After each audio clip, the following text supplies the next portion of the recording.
This is Listen St. Louis with Carol Daniel. When I think about the critical issues facing Black and Brown residents in the St. Louis area, I often ask the questions: how did we get here? What's holding us back? And how do we progress? At 9 PBS, we want to deepen our understanding and change the narrative. Join me as I look for answers and discover solutions on today's podcast.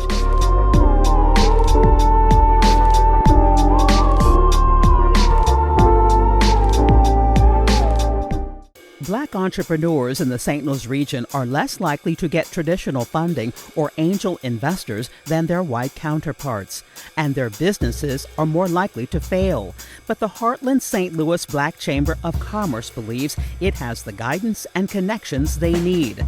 Led by my next guest, a man with his own family story to tell. Listen, St. Louis with Carol Daniel is supported in part by Midwest Bank Center and the Betsy and Thomas Patterson Foundation. Welcome back to another podcast, another Listen St. Louis with Carol Daniel. I'm your host, Carol Daniel, and today we talk Black business ownership in the St. Louis region. So why does it even matter? Who is there to help? What is holding us back? And how do we increase the number of African Americans who own businesses in the St. Louis region? My guest, I will say, I call him a friend. I don't know what he calls me, but I call him a friend. He is Marvin Steele, who is the president and CEO of the Heartland St. Louis Black Chamber of Commerce. Marvin, thank you so much. It is so good to have you and see you again. Well, thank you, Carol. And good morning. You are a great friend of mine. And in fact, I will say this, you are a great friend of our community. I appreciate that. And we love and appreciate your history. Your own journey has been wonderful and marvelous to be part of and to watch and to hear you every day for the many, many years that we heard you. So I feel honored to be here, and thank you for having me. Thank you. And I was going to tell you, I sent you a text before you came in on your way here. I was going to tell Marvin that I wanted his wife to come because Marvin is one half of an incredible power couple, if you will, Kathy Steele. So if you would pass along my love and hug to your dear wife. I will certainly do so. Kathy just came back from Greece. Yes, she was visiting with a number of women, having a great time over there. And she's back home and off again. I love it. I love it. So before we get into this conversation about entrepreneurship, Black business ownership, I do have 3 requests, if you will, maybe more than 3. But I do want you to subscribe to the podcast because we will provide for you, our subscribers, special content. I might even buy you some coffee, show up at your house. Just kidding about that last one. But there will be special content just for our subscribers. And we also would love for you to share this podcast. You're listening, you're watching. Do not keep this excellent content to yourself. So please share. And then lastly, I'd love to know what you felt about this, what you learned about our conversation, from our conversation. What made you shake your head or shout at the screen or the speaker or the radio. So do leave us a review and comments as well. And you can learn more at 9pbs.org/listenstl. That's 9pbs.org/listenstl. So Marvin, I know that you, before you became the chair and CEO of the Black Chamber, the Heartland St. Louis Black Chamber, you started your career in corporate America in the 70s. Absolutely. At Alcoa. At Alcoa, the Aluminum Company of America. Wow. Yes, it was a great experience and a great company. We were just speaking earlier about how employees are treated. We were treated very, very well. And I was one of the first people to work for them and to work in that world. It was African American. And it was interesting. I told somebody this the other day. Back then, the forward leading company was IBM was hiring African American men to repair their copying machines all over the country. And those men were always suited up, looking good, going in to do that.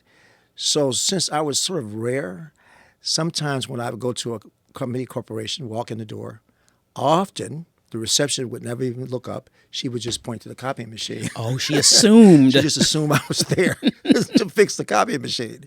And sometimes I was there to see the president of the corporation, and I would have to tell her, no, I'm from Alcoa, and I have that appointment with your president. So it was an interesting time, but never a time for me to feel bitter about that. It was such great training and such great experience. And I look back upon it with real warm feelings about what it meant to me. 40 million in sales accounts you were managing at one point? That's a little bit impressive. Well, and again, it was an opportunity that I've cherished because you learn a lot working with different people in different ways, how our country works, what business means to America.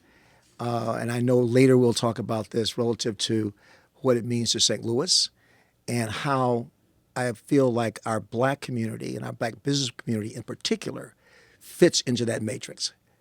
I'll just say, for me, sometimes I'll use this phrase or this moment to talk about, there's a formula for flight, which goes something like speed plus thrust plus lift minus drag equals flight. Interesting. And if we want to fly in St. Louis in terms of a community, you can't do that without investing in what's dragging us.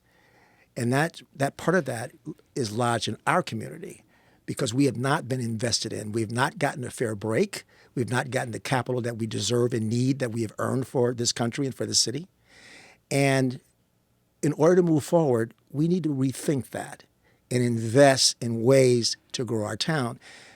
I used to be Deputy Director of the Development Authority in the city of St. Louis in the 80s under Vince Shamble, which I thought was a great mayor. But at that time, St. Louis had over 600,000 people living in it. We are now under 300,000. So we have to rethink what we're doing, be honest with ourselves about who we are, and realize how valuable the Black community is and how valuable business is to us. And jumping ahead a little bit, I'll say this. I was in City Hall this morning and doing a business license for a company virtually. So in the last year, the Black Chamber is responsible for creating about 100 tax-paying businesses in our town. And we're very thankful and gratified to do that. And these business people, they're not all young. This is not exactly an incubator, it's an accelerator that we have where we host about 20 businesses and help as many as we can beyond that. They're the future soul of business, not Black business, of business in our town. And we need to think about that and we need to invest in it. And that's our laser focused goal. And we're thankful to have a mayor, and Tashara Jones, who gets it and has made it very clear that this over $1 billion in grant money that the city of St. Louis has, more than they've ever had before, she intends to make sure that Black business people get their fair share. And we're thankful for that. Lift, speed, thrust, minus drag. Y'all, if you want to fly. if you want to fly. Wait a minute. Fly. Suddenly I want to shout already. If you want to fly, and we do want to fly. Yes. Your story, just personally, is so rich. Every time I see you, I get another layer of the story. The historic Mill Creek Valley neighborhood, once home to over 20,000 Black residents, businesses thriving, and churches, was destroyed. And I'll use that word. I think we are safe in saying that today, knowing what we know and feeling what we feel about it. Under the Housing Act of 1954, one of the first in the country, all those residents were displaced. And what we now know and what we now feel is that politicians clearly created a false narrative. Yes, many of the homes had no running water, but it was a thriving, one of the largest Black communities in the country at that time, and it was simply wiped away. Your grandmother was an entrepreneur in Mill Creek Valley. My grandmother owned 17 boarding houses. And people say, what's really a boarding house? Well, given that this was 54, 55, 56 in that era, I sometimes say the Korean War is a forgotten war. We talk about World War II, we talk about Vietnam even today now, and World War I, of course. But, Truman integrated the Army at the end, near the end of World War II. But it was really the Korean War where black men really showed up en masse and fought that war valiantly. But often coming back home, they didn't have places to live, not necessarily from discrimination, but because, for instance, in St. Louis, we had 600,000 or 700,000 people living here. So they had to find some place to live. And my grandmother saw an opportunity. So she created these boarding homes. All of those returning soldiers lived there. She had a cook in each one that would make them 3 meals a day. Wow. As they got on their feet, got married, moved out, did whatever they did. And that was symbolic, really, of Mill Creek. That was the essence of Mill Creek, was people helping each other. And, you had doctors, lawyers, Indian chiefs, factory workers, all kinds of people living there, school teachers that could say, I saw Johnny, he didn't go to school today, and get on you for all those reasons. It was our community. But what happened when they destroyed Mill Creek?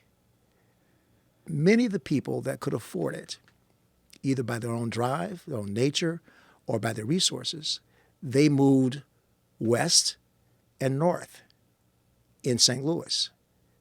But the people that couldn't got left behind. They were put in public housing, and it separated our community for the first time in this city, and this was happening all over the country. Mm-hmm. And I think it has a lot to do with what happened to us as a people. When we came out of being enslaved, we were a powerful brand. All those great black churches, and the AME and the CME and the Church of God in Christ, and all those great institutions like Fisk University and Howard Tennessee University, State, Howard, and all that. Morehouse. That's mm-hmm. who we were. But something happened. I'm not sure I know all that happened, or all the reasons, but that separation had to be a cause of what we're facing today. And some of the remnants of that, what's going on with these young men today and all that, started there. And they lost that support, that natural support system. You almost created a community that was unnatural. You separated the people. And that didn't happen to almost anyone in this country but us. And so we can spend a lot of time talking about that. But what I feel like we're doing, you're doing, is working in a manner to make a positive relationship, to bring the resources to our people to recover from that. And, I used to say, many of us of my generation that went into, professional life, corporate life, you were often the only black person in the room. Right. But today, in what I do, working with some corporations here and banks and all that to help our people, I'm often the only black male in the room because black women are getting opportunities that's well-deserved and are really appreciated. But we have there's something going on with the disappearance of the black male in that environment. So part of what we do at the Chamber is to help everybody. But I'm also super sensitive to the condition of the young black male. And we're really reaching out to help them in particular grow and develop. And we look forward to that work, and we love that work. And to see those eyes light up when they get the opportunity, and they use that great creativity that they have, that they take that from the street and we can bring it in-house and nurture it, it's awfully powerful. And it will create real change in St. Louis if we do the work. I hear often people say, those young people, they are gone or they are lost. Is it too late? No. I know the answer to that, but I want to hear what you have to say. We have to do the work. Right. And part of that is touching them, talking to them. I think may have mentioned this even to you at one point. When we bring someone into the chamber to give them a business opportunity or help them with their business opportunity, I had the great fortune of doing some pretty extensive interviews with them before they get started. What's your goals? What are you trying to achieve? And you did that with my husband. What's your experience? Mm-hmm. I've had several situations where young black men, and some not so young, have broken down and cried in front of me. And it was the first time it happened, kind of surprised me because we were just talking about business. But what I realized, they never had anyone really talk to them and care about them from this perspective, from a business perspective. It was almost something they didn't expect. And sometimes you can see them holding something back. But I talk in a way to say, let it out. Let's really talk about the real challenge you have and where that challenge came from. Had a young man come in the office yesterday, and he wanted to make an appointment with me. He came to see me. He sat down, told me what he was trying to do. He's trying to try a trucking company. He's already bought a truck. And he said, so, Mr. Steele, I just have to tell you, I've been incarcerated for the last 10 years. And he said, I've been out 24 months. And I want to know, is that a drawback? I said, no, it's much less than a drawback. It's a positive for me. So here you've been through that, and you're in front of me today trying to make it, trying to move forward. I'm delighted that you're here. Mm-hmm. And the smile on his face lit up my conference room. And when I see that, it makes me feel good. It makes me feel that I'm doing something worthwhile. I'm not a young guy. I've got some friends. Sometimes we get together and talk. And some of my friends are high achievers, but they're retired. And I'm always trying to say, y'all need to come back. Because you could be retired, yes, Marvin. If you don't do anything but volunteer, come back, touch Right. these people because they need what you got. So yes, everyone, we are in a situation where if we put the work in, we can make a difference in those lives that people think you can't make a difference in. So I want to go back to Mill Creek, your grandmother, and then try to blend those all together, because in the 70s you step into corporate America. So there is certainly the sensibility that as you said, those who could moved west Yes. and north. Yes. And that there's a sense that we left our own, if you will, and we were trying to become something. And I wonder how you feel about that. Well, I would look at it, I've had that thought before about that, but to me, it's human nature. Mm-hmm. It was still a challenge. It wasn't those people that moved out north and west. It wasn't an easy street for them either. Right. It wasn't that sort of thing. It wasn't like, oh, I got all this, so I can, I'm just hoarding it. It was they moved out to try to make a life for themselves too. But they had better resources. Like I said, that may have been internal drive, or maybe physical resources, maybe it was money, maybe it was a good job, and all those things that I don't blame them for what happened. I don't blame them for theoretically not looking back because it was still tough for our people. If I could, I will share a story about my dad. I was born in Detroit, Michigan. My family moved here because of my grandmother's abilities and things that she was doing. We were induced to move here. I was 6 kids. I was the youngest. I was a baby when they moved here. My dad was a chemist trained at Tuskegee and worked in Detroit in his field. But when we moved to St. Louis, he couldn't get a job in St. Louis. St. Louis was different than Detroit. He couldn't get a job in his profession. So he ended up taking a job at the Missouri Athletic Club as a porter. And he worked there for about a year and a half.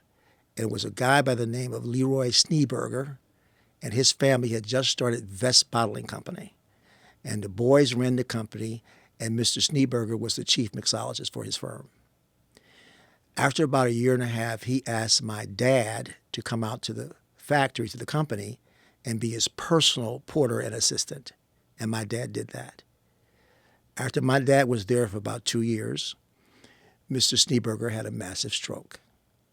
And no one in that building knew how to make soda but my father. So for the next 25 years, every Vest soda you drank, my dad made. Really? Yes. Yes. Yes. But I will step back. I thought you were going to tell me that Mr. Steberger found out he was a chemist and said, come work for Brought him in as his personal porter. Huh. And that's what my father did. And my father had that kind of personality, was like, he was smooth as he could be.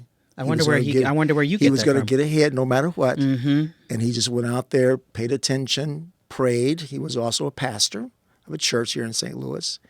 And of Church of God in Christ. And at the end of the day, you know, the St. Louis Argus, which was our big newspaper back then, Right. every edition of the Argus had an ad in it from Vest featuring my dad. It's a little snapshot of him in his white apron at Vest Bottling Company making soda. Oh, my goodness. Yeah. And your father's name? Rubble H. Steele, Rubble Hawkins Steele. That was my dad, Reverend Rubble Hawkins Steele, Elder Rubble Hawkins Steele.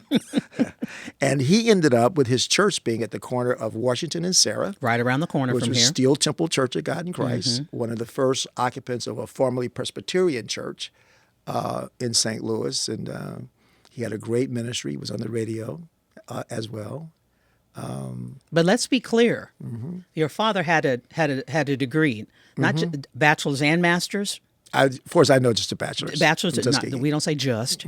Had a bachelor's degree, was a chemist from Tuskegee, the Tuskegee University, and was working in his field in Detroit, comes to St. Louis, cannot get a job in his field, and becomes a porter. Describe for people what a porter is for those young folk listening who don't know that. Basically, cleaning up around the lab, looking, handing Mr. Schneeberger the things that he needed, assisting him in every way that he could, taking messages, running errands, all those kinds of things that personally served Mr. Schneeberger in his role. Interesting enough, if you drive down Highway 7 and you see that big Vest bottle, that's called the Bottle District. And St. Louis wants to get that developed. Forever. For decades, yes. So about 8 or 9 months ago, I was home. My wife was traveling. It was a Friday. I was watching TV. I was kind of bored. And I was interested in putting together a team to develop the Bottle District. So I took out my laptop on a Friday night, started going through that laptop, looking at the Bottle District, looking at vests and all that. And sort of out of the blue, up popped an obituary for a Don Schneeberger, which was one of the boys that was there. And I assumed that he had died a long time ago, like many of those people that generation was gone, including my dad. But I read the obituary, and when I got to the end, I realized that the service for him was Saturday morning. And this was Friday night. And I thought, I should go. I should go. So Saturday morning, I got buttoned up, drove to the Catholic Church out there at Olive and 270 and Olive, and walked in. And of course, it was not a lot of people there that looked like me. In fact, there was no one there that looked like me. And so I came in, and they were all in the lobby, and everyone smiled. I smiled. I went and sat down. And sure enough, a few minutes later, a guy came and sort of slid in next to me on the pew. And he said, "Excuse me, sir, exactly how did you know Don?" Right? So I told him what I just told you. Right. And he was like, "Wow, let me go tell Don's wife." And he did. And apparently she must have said something to the priest, because when he was doing the eulogy, he mentioned people coming from all over and looked right at me and said, "That man right there, his father worked for the company," and he came, like that. It was nice. But when the service was ended, Don's wife came to me and said, would you mind coming to the repast with us? And I said, sure. And it was right down the street, Italian restaurant down the street. And she had rented it out for the repast. I went there, and I sat with some wonderful older ladies. Miss Peevely of Peevely Dairy Oh, my. was one. Wow. And we just had a great time. And when that was all over, she got up and thanked the people for coming there. And then she looked at me, and she said, "I just want you all to know, his dad helped save our company."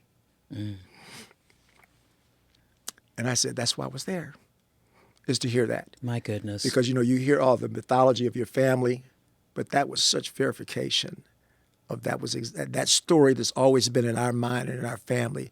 She verified that. And I knew that was my reason for being there. I appreciated it. Didn't I say that Marvin Steele's story is so rich?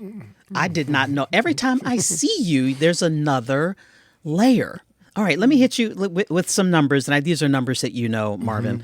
The Pew Research says only 3% of all U.S. firms in 2020 were Black-owned, accounting for 1% of gross revenue, but employing over 1.3 million people, payrolls of $42 billion, according to Pew. That's in 2020. The majority of Black or African American-owned firms, with 66% of those have fewer than 10 employees, just 3% have 50 or more employees. So one of the core questions of Listen St. Louis with Carol Daniel is, how did we get here? How did we get here with the kind of history that you've given us just from your own family, that clearly we are creative, clearly we can get it done, we will make something out of nothing, we have the ability. How did we get here in your mind that only 3% of Black-owned firms have 50 or more employees, and only, there's 7%, I think, Hispanic-owned firms in the United States, just 3% Black-owned firms in the United States. How did we get here? Well, I think we have to look at our history. And what I was saying earlier is that, when I came in the room, I saw the beautiful picture of Jackie Robinson, who I certainly admire very much. But when we go back to that era, we were talking earlier about when we came out of the conditions of being enslaved, and there's great institutions that we built and all that. We also built some great businesses too. Black Wall Street is what people think about all the time, but that was all over the country, not just in Oklahoma. And restaurants and hotels and all that. I remember right here in St. Louis, the Elkhorn Hotel. It was a building called the People's Finance Building, right where Wells Fargo is now, at Forest Park and Grand. And it was an extraordinary building, the first of its kind, built by Black hands, by Black people, financed by Black people. It had about 60 or 70 offices in it of businesses. It had a finance company, a rooftop restaurant that they say back in the day, the AKAs had a gala there that they talked about for 25 years. It was so fabulous. But through the Civil Rights Movement, and this is where I have to be careful what I say because I don't want to be misleading. But when Jackie came into the National League, that was the end of an era. But that era, while it spoke of greater freedoms, it also began the exodus of Black people shopping, living, and eating at the level we were with Black companies. And those people went out of business. They folded. Those Black team owners that owned those baseball teams, and those baseball teams barnstormed, traveled all over the country, stayed in Black hotels, ate at Black restaurants. All that era began to die right there. And certainly we have honored the Civil Rights Movement, but we made integration a major, major goal of ours, and I'm not sure that we handled that the right way. It was like once the door was open, that right here in St. Louis, we used to not be able to shop at Famous Bar, which is the precursor to Macy's. We had Black women that could work on elevators there, but we couldn't shop there. But once 54 came around, we could. So then we left our own shops, and that's where we went. Was that our fault? Was that a bad thing? Again, it's human nature on some level. What you'd been denied, you wanted. So that's what drove us. But we have to return back to some understanding. We have a movement in the Black Chamber nationally, not just here in St. Louis, of Buy Black. And we were pushing that attitude. There are Black people now who are, again, rebirthing and becoming shop owners and tech people and having goods to sell and are marketing. And we need to support them the way that we historically did before the whole concept of integration happened. So there's a real opportunity to grow our Black business community, but we need to understand that part of that effort is to shop, buy, eat with us. Do you worry, given what the Supreme Court ruled regarding affirmative action and the subsequent push against funding diversity, equity, and inclusion efforts, Do you worry that that will bring an eventual end to set-asides, which are primarily, well, they're in all industry, but construction is one of those? Yeah, it's a concern. But to me, there are ways to look at that, and there's ways to address that. I had this conversation about Atlanta. Atlanta is sort of a touchstone for communities of color. What happened there, because as we know, the history of Atlanta is that during the Civil War, Sherman burned Atlanta to the ground. And even in the movie Gone with the Wind, there are scenes of Atlanta smoking and embers and all that because it was gone. And it never really recovered until 1972 when Maynard Jackson was elected mayor. And when Maynard was elected mayor, St. Louis was probably about 30% greater than Atlanta in population, and similarly so in its economy when Maynard came to office. And one of the things that Maynard did within days of being in office, one of the first things he did was to say, I'm going to create 10 black millionaires. And everyone was almost appalled. Right. He said that out loud. Yes, Out loud, he did. yes. And he also said on all municipal contracts, there's going to be minority participation. So we remember Maynard for those things. But I say, coming back to your question, what we need to do going forward here in St. Louis and other places, is I also remember Maynard for the fact that when Maynard came to office, Atlanta was a podunk, broke town in the middle of the South, and this man had the vision to create an international airport in Atlanta. It changed Atlanta. It changed that region of the South, and maybe changed the South forever. Right. That he did. It's the largest airport in the world. And what I say about that is the goals are important, but I marched and participated in helping create the goals in St. Louis. That's important. But the real goal that we were after and we need to come back to was the fact that that idea of that airport came out of a black man's mind. And the real goal is for us to work together, for white people and black people, if we want to save this town, if we want to fly. If we want to fly. We need to work together and share our thoughts and our thinking and our creativity, because we do have different experiences. And because of those experiences, we take different challenges, we take different risks, we have a different attitude about certain things. We need to meld those together. Ours are not all right, white people's not all right, but we need to work together and get where we need to get to. And if we do that in St. Louis, we have the greatest resources. One, human capital, Right. number one. And then we have the airport. It has the largest unused takeoff and landing area in the country. We got the rail system. We got the barges. We have all of that. We have way more things almost than Chicago has. But we have to take advantage of it. And the way to do that, to me, is for us to work together. So that brings me to what's holding us back, that question. Well, right now I'm going to say I feel like this is our moment. I think that the opportunity is there because our people, we're not a defective people. Please say that again. We're not a defective people. Our deficiency, however, is lack of opportunity and lack of capital, lack of money. And sometimes I think our leadership is afraid to talk about money.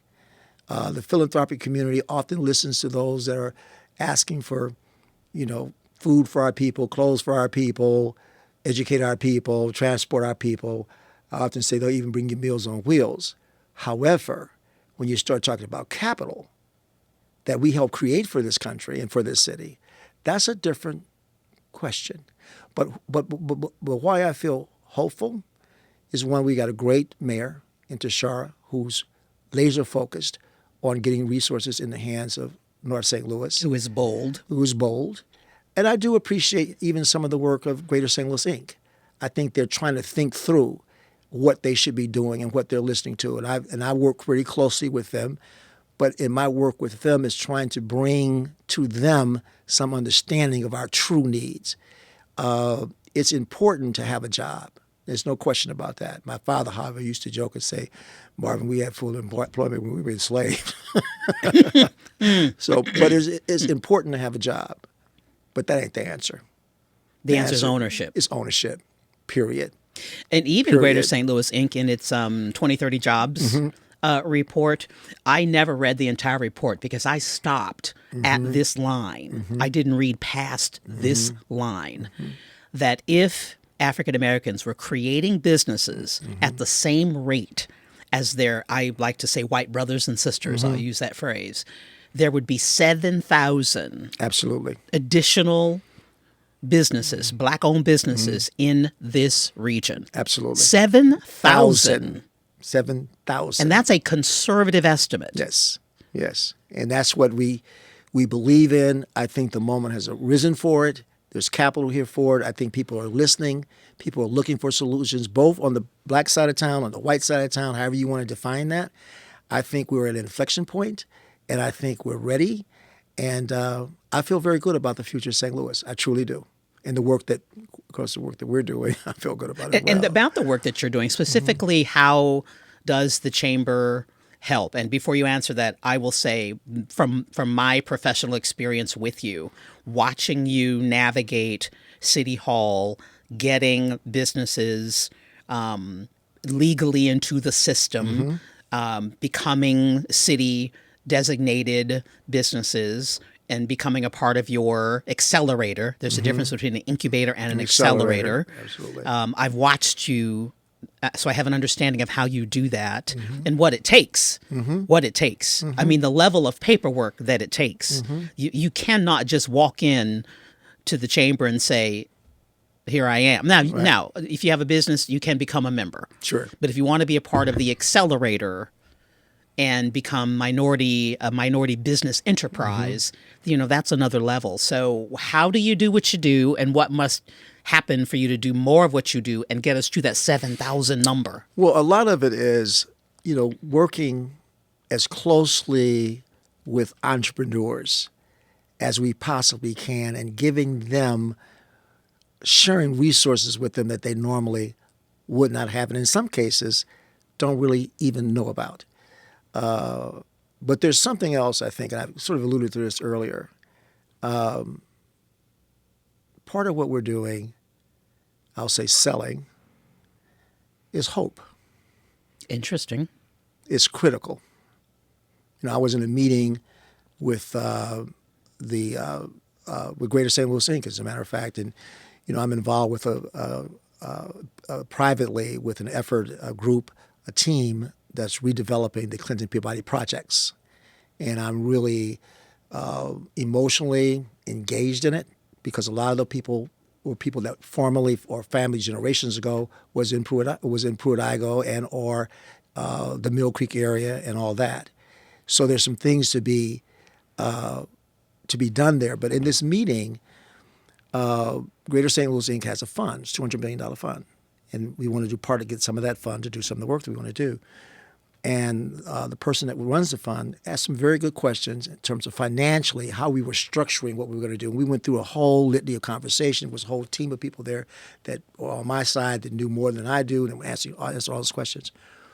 But his final question was, but I know that Clinton Peabody is crime-ridden. So essentially, what are you going to do about public safety, which is now the euphemism for crime? And I told him just that. I said, well, we work with the tenants. We're talking to them. We're there every 4 or 5 weeks. We're showing them different graphs. We're going to put a grocery store down there, an urgent care center down there. We're trying to find out what they want, so we design to what they like and what they understand. I said, but that process, I've watched the people in that room from the day we started. Here it is now, almost a year later, and I'm looking in their faces, and what I know we've done is we've given them hope.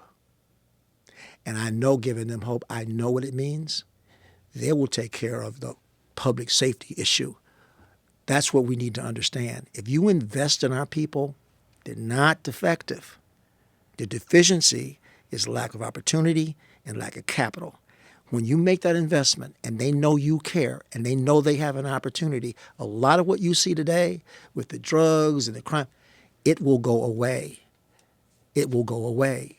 But we really have to understand that nexus between being broke and crime.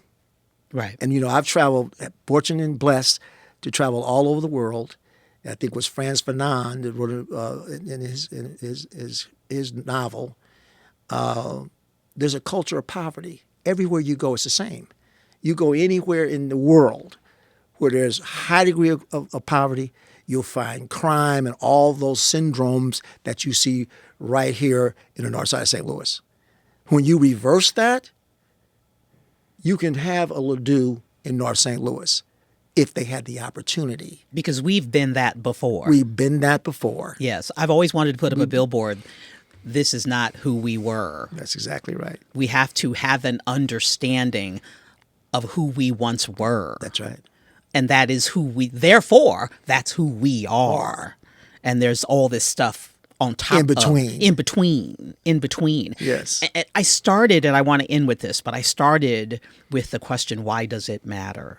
Why does it matter that there be more Black-owned businesses in the St. Louis region? Why does it matter that Black people actually patronize those Black-owned businesses? Italians, the Hill is what it is. Is what it is. It's strong because Italians and everybody else.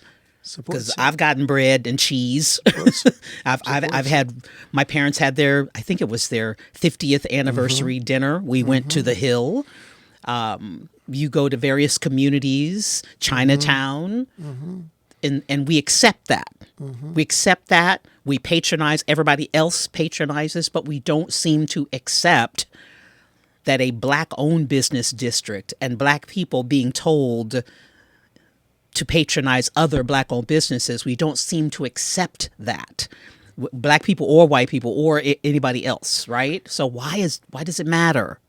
Well, I'll go back to where I started. It matters because if we want to fly in this town, we're 50% of this population. Now, you can't tell that from watching the media because, we don't get earned media very often. Right. There are people that get earned media that are not paying for it, but people think it's interesting that they open a new restaurant in South St. Louis or Sulor did this or Sulor did that, and it's on TV. But when you see us on TV, often it's the worst thing that you can show about us, and crime and all that. Which is another reason this podcast exists. Another reason that your podcast exists. Yes. And we're so proud of you for that. We really are. And we know the kind of job that you're going to do because you have the history. But I was talking to a friend of mine who is a contractor in St. Louis, a very successful one, lots and lots of money. And we were having lunch, and I was trying to sell him on, this thing about investing in our community and what it means and all that. And at some point, I could tell I was kind of losing him, Mm-hmm. So I said to him, Bob, I said, so I changed tactics. So I said, so, hey, Bob, so how's Mary doing, his daughter? And he said, oh, she's in Florida. She's got, I got 3 grandbabies by her. I get down, and as often as I'd like, but I do get down there to see him. And John's, he's in New York. He's doing fantastic, Marvin. He has another 2 grands, so I have to bounce between them, and I don't get a chance to see them as much as I like. But I stopped him. I said, but let me ask you a question. Wouldn't you rather they be here? This is a white guy, but a friend. I said, wouldn't you rather them be here? He said, I got it. Because that's the value of growing Black business and growing together and giving opportunity. It's not just for us. It's so this region can fly. It's so this region can develop. It's so we can keep our young people at home and have opportunities for them. I don't care what. I had a guy call me on the phone about last Friday, and he told me that he was relocating a business to St. Louis, but he needed to get an accelerator or incubator first before he really got going. And all he told me about his business, phenomenal business he's going to have. And he's from Canada. So as we were talking, he said, so I was telling you how to sign up, what the paperwork needs to be involved and all that. And we got to do it long distance because he's in Canada and all that. And then he said to me, he said, okay, we talked. He said, well, I will feel encouraged. He said, but I have to ask you something. He said, I was recommended to give you a call. He said, but this is the Heartland St. Louis Black Chamber of Commerce, right? I said, yeah. He said, well, I'm white. Is that a problem? And I said, well, let me ask you a question. I said, are you comfortable with black people? Good question. He said, well, I'll tell you this. He said, actually, there's an organization in where I am in Canada similar to the NAACP in St. Louis, in America. And I do a lot of work with them, and I'm delighted to be involved. And I could tell in his voice it was real. So I said, so in other words, you're comfortable with us? He said, absolutely. I said, and then I'm comfortable with you. Come on down. Period. So, and that's what we have to be too.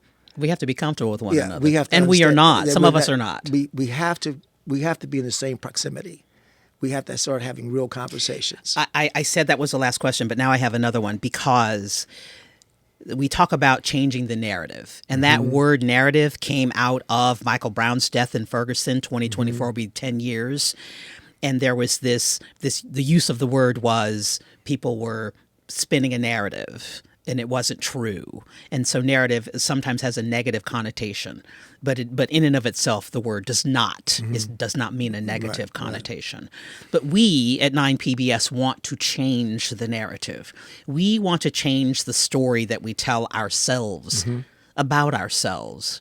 What is the story that we should be telling? True story that we should be telling about ourselves as Black business owners in this region? Well, the best way that I can put it is to say that, as I said before, it's our time. I think we have a new consciousness about what we can do and who we are. I think we have a new consciousness in what it means to support each other. We almost shouldn't be told that. That should be automatic. You mentioned other communities where that was automatic, was never told that. No one ever told the Italians, you get shot with each other. It was natural. And I think our experiences are becoming the kind that, and I see it every day when I see all these new people coming in my office and all that. My son was telling me, there's a Black entrepreneurial spirit. I've never seen anything like it before. And they're loving on each other, sharing with each other, and we facilitate that. And we have a network meeting once a month. And last month we had Regions Bank in, two of the branch managers talking about what they had to offer to small and to Black businesses. We had a room of 30 people. We served food, delicious food by a Black caterer, and a little wine, and people have a good time. And that spirit, I think, is growing in our town, really growing, and it's infectious. And I think that as we do it, you can't leave out the fact that we also have to, in every way in St. Louis, share the positive stories about ourselves. And in fact, if you go out on the corner of Lindbergh and Newhall's Ferry on a warm Saturday afternoon, if you see the number of Black people and white people and young people shopping and buying and eating and all that, that's not a picture that you see of St. Louis. Right. It's not what people think of St. Louis. But we need to be sure that we promote all those elements of St. Louis that we can, that Channel 9 PBS does, and every other element. Start talking about those things and talking about what you are, and having more African Americans show up in the media doing the things that they are doing very well and that they're exceptional at. We've got to do that. I think as we do that, it affects all of what we're doing. Right. And we're thankful to be in a place to help make that happen. Lift, speed, thrust minus drag equals flight. And we do want to fly. We do want to fly. Marvin Steele, who is the president and CEO of the Heartland St. Louis Black Chamber of Commerce. I will tell on you just a little bit. I invited Marvin, and well, I didn't invite you. I think Sharon Stevens did. Retired KSTK education reporter Sharon Stevens invited you to a NABJ, National Association of Black Journalists, St. Louis Trivia Night.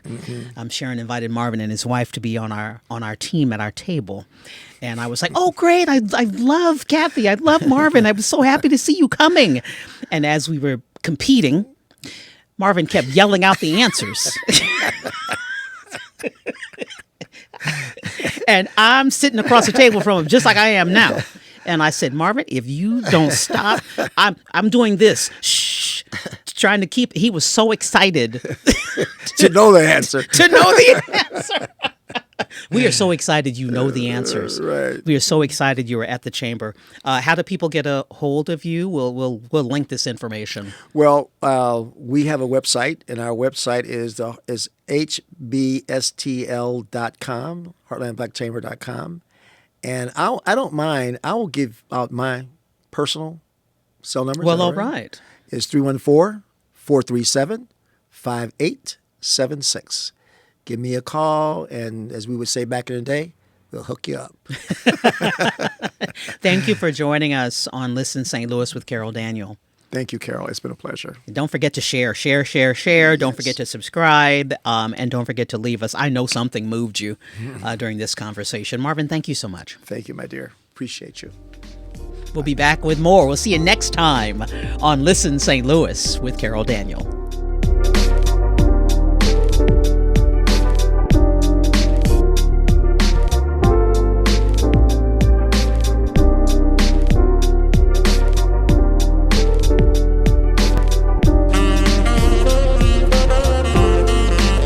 Listen, St. Louis with Carol Daniel is supported in part by Midwest Bank Center and the Betsy and Thomas Patterson Foundation.